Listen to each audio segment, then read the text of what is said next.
NATO is celebrating its 75th anniversary in the shadow of unprecedented challenges.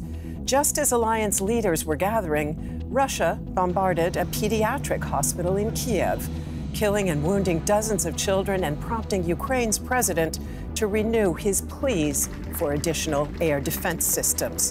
Whether such support will be forthcoming, even if Donald Trump were to return to the White House, is just one of the doubts worrying NATO members. The alliance is bigger than ever, but does that make it stronger or potentially more divided? Can 32 member states maintain a united front against aggressors? Our question today, NATO at 75, more allies, less unity?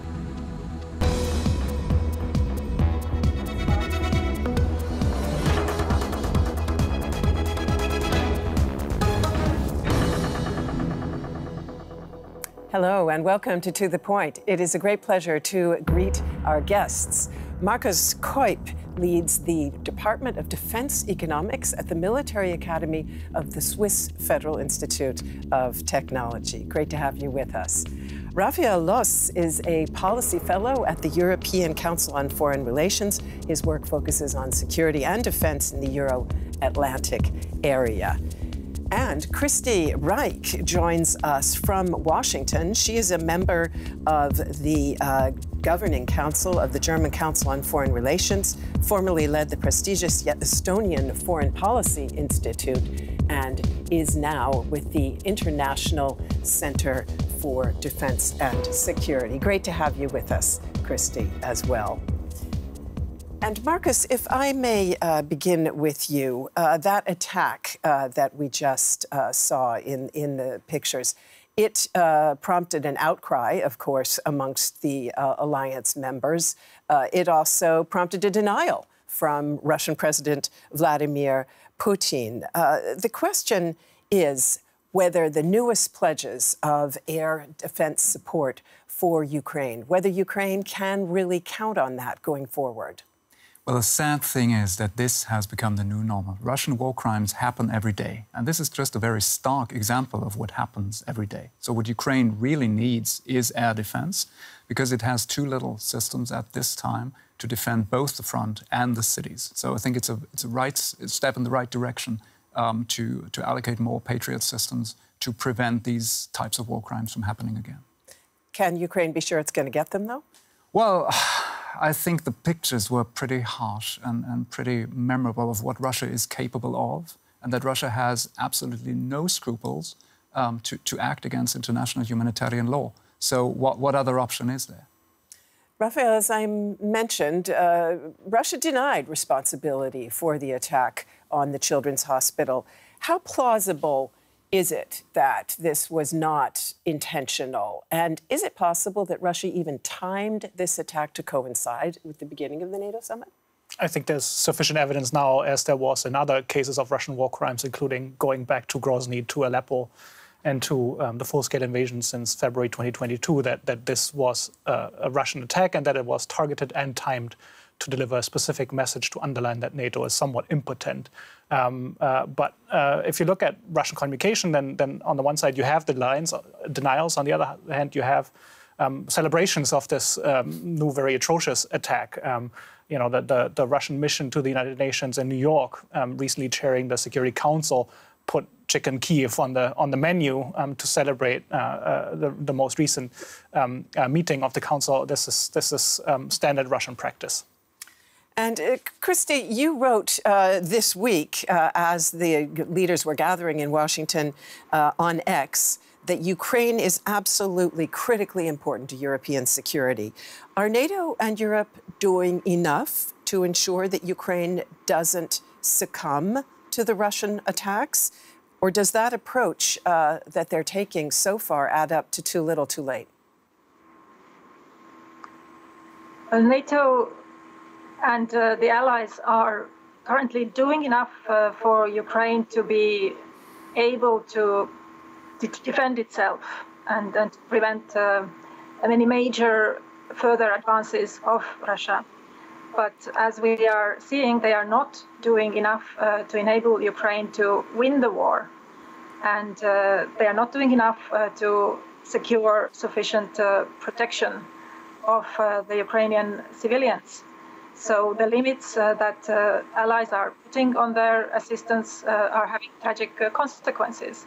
And at the summit, I think we saw a number of practical steps that are positive for Ukraine, some further promises of assistance, assurances of long-term commitment of NATO.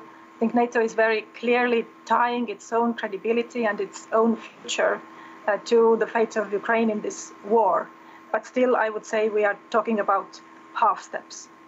And we are going to take a look at some of those measures that were agreed on and at NATO unity as a whole. With 2 new Nordic members, the alliance is now bigger than ever before, stretching from the Atlantic Ocean to the Baltic Sea. But does that also mean it's stronger? Opening the summit, U.S. President Joe Biden insisted that the allies are united. But that unity could be short-lived if Donald Trump wins the upcoming U.S. election. 90,000 soldiers. NATO wanted to demonstrate its strength with the largest maneuver since the end of the Cold War, a response to the Russian invasion of Ukraine. The US remains the cornerstone of NATO. With a total of 1.35 million troops, it provides more than 40% of all NATO forces. It also acts as a major financial backer, investing more in defense than all other allies combined. This year, it's expected that 9 of 32 NATO countries won't even meet their target 2% GDP contribution, including Spain and Belgium. This highlights how differently allied members perceive the threat of Putin. Poland leads with a contribution of more than 4%, and the Baltic states are also investing heavily into the NATO budget. The alliance is seen as crucial for the protection of the eastern flank. Money, weapons, personnel. According to the latest estimates, the current 32 NATO states will spend a total of around 1.4 trillion euros on defense this year. A record amount, but is it enough? How strong is NATO's defense? How great is its deterrent potential? Let me pass that question straight over to you, Rafael. How great is the potential of NATO to really ward off the kind of aggression that we did just see? NATO has become larger. It's now an alliance of 32 with Sweden joining earlier this year.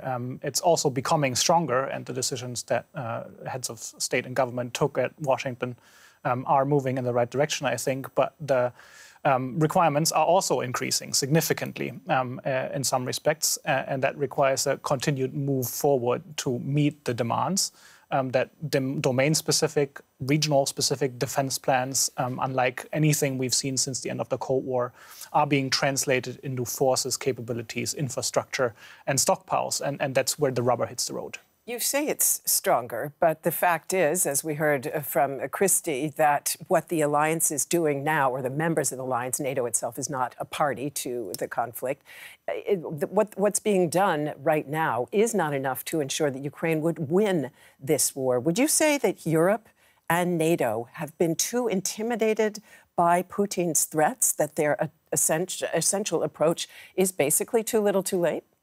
To some extent, I would agree with you there. Again, NATO is a consensus organization.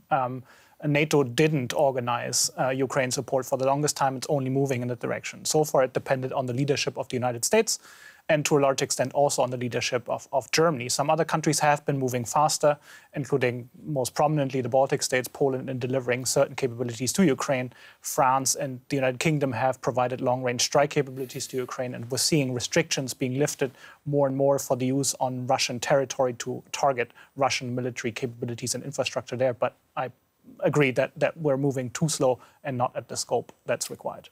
And Christy, the report ended with the question, is it enough to deter Russia? And the question would be, in your own case, you come from the Baltic, is this current approach enough to deter a Russian attack on Poland and the Baltic republics? Many people say they're at the top of Putin's list if Ukraine loses this war. Would you agree? It is a work in progress. And what is important to stress, as our Prime Minister Kaja Kallas did yesterday, any attack against one ally is an attack against NATO as a whole. And now we have the new defense plans, which were approved at last year's summit in Vilnius. And there is work going on with the implementation of these plans. And in that regard, the current summit is, of course, discussing ways to ensure that there are sufficient capabilities, manpower, arms, to actually make these plans credible and implemented fully. It is possible NATO can do it, but as we see this issue of increasing defense spending, strengthening our defense industrial capacity, it is a difficult one politically, and it is moving ahead slowly. And at the same time, we are speculating about how quickly and to what extent Russia is able to reconstitute its military so that it might actually in future be capable of challenging one of the allies. Let me pick up on a couple of those points, starting with the question of some countries spending more than others, Markus. In fact, many of the countries in the alliance do now meet the 2% target, but some are significantly over and a few are also still behind. Is Donald Trump actually right when he says that there should be penalties for the laggards? Well, he was in 2016, because we had 5 countries out of the 29 members that met that 2% goal spending of their gross domestic product. Things have become better since then, but I do stress time and again that pledging money is not equivalent to military capability. And that's what has to be produced for the future. And that means undoing 30 years of appeasement, undoing 30 years of a European policy that thought, oh, well, Russia will eventually move into a freedom and democracy direction. There can be a common ground with Russia. There can be no such thing. Russia has become an imperialist state again, and it will try to extend its influence into Western Europe. And all we can do right now is to deter that imperialism.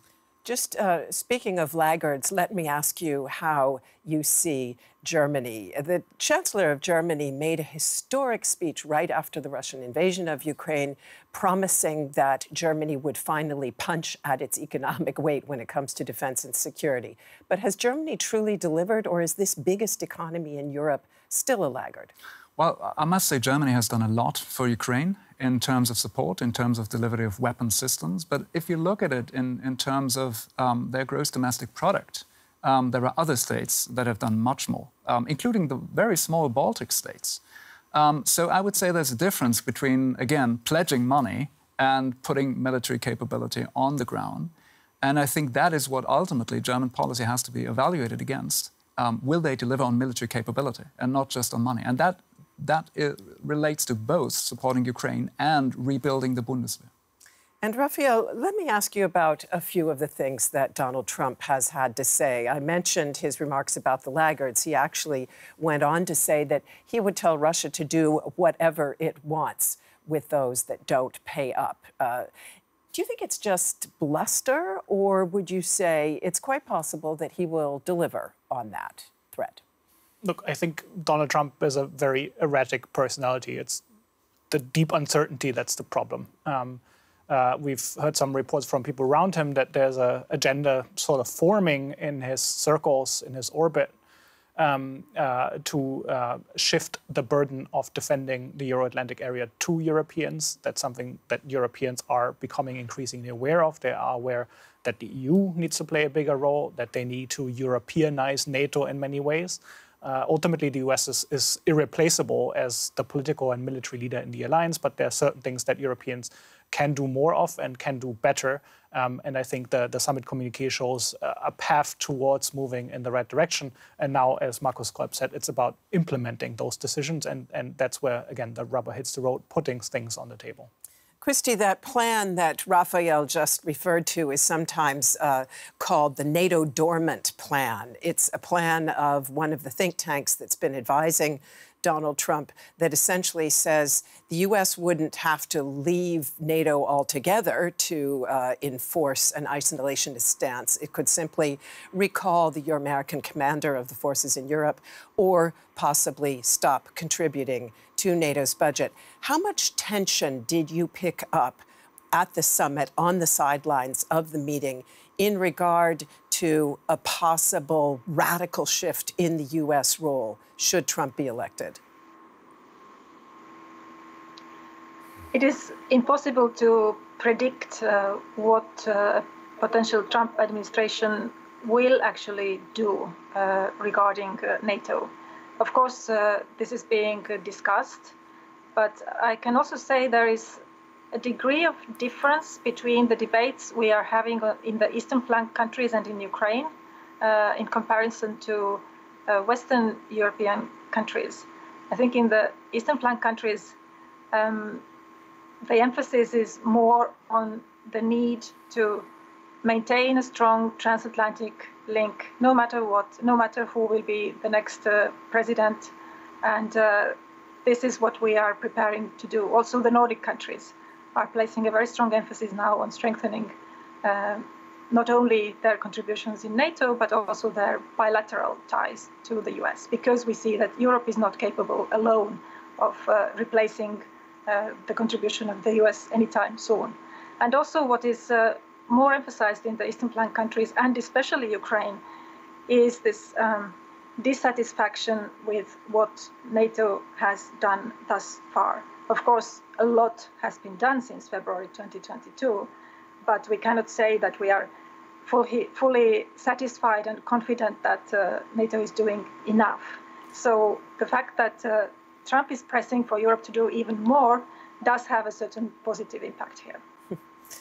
Marcus, Christy had mentioned earlier on defense industrial policy in Europe. In fact, the last EU Commission did take some measures to try to reinvigorate the defense industry in Europe. But basically, aren't they just baby steps? Well, speaking of 30 years of policy failure, we once all believed in the illusion that the war was over. It probably all war. Yeah, it probably was never over. But the thing is, there are no more physical capabilities in Europe, and they have to be recreated right now. And that concerns both the production of armored vehicles, but especially of ammunition, of course, of artillery ammunition in particular. And that has to be rebuilt. And for the time being, people are trying to get ammo from no matter where, from South Korea, from Pakistan, from any country that still produces them, and at the same time trying to reinvigorate their own production facilities. And I think that is changing right now, but of course it will take a number of years until that industry is at a level where it can really outproduce Russia. Really, quite briefly, if you would, because I do want to talk about the longer-term future, but Russia has put its entire economy on a war footing. Does that mean that it can sustain the war against Ukraine indefinitely? Well, when you speak about the entire economy of Russia, we still have to think about that corresponds to approximately the economy of the Netherlands and Belgium combined. And NATO's complete military capability is about 15 times, in conventional terms, what Russia has. So in Europe, we are often prone to the illusion of an almighty Russia that can outproduce it all. It's not that simple. But of course, Russia has never demilitarized to such an extreme extent that Europe has. And it's about rebuilding that capability. Let's look to the future of a 75-year-old alliance that faces not only unpredictable conflicts in Ukraine and the Middle East, but also a shifting geopolitical landscape and a change in leadership. The new Secretary-General to be Netherlands, Mark Rutte. As the former long-term Prime Minister of the Netherlands, he's regarded as an experienced foreign policy expert, someone who represents stability and continuity. I'm proud. I'm very proud. And it also feels like a huge task and big shoes to fill from Jens Stoltenberg. Rutte won't make any further comments until he takes office, but he doesn't hold back. He's described the so-called Russian peace plan as absolutely insane. The Dutch politician also has a reputation as a Trump whisperer, or someone who knows how to tame the former president.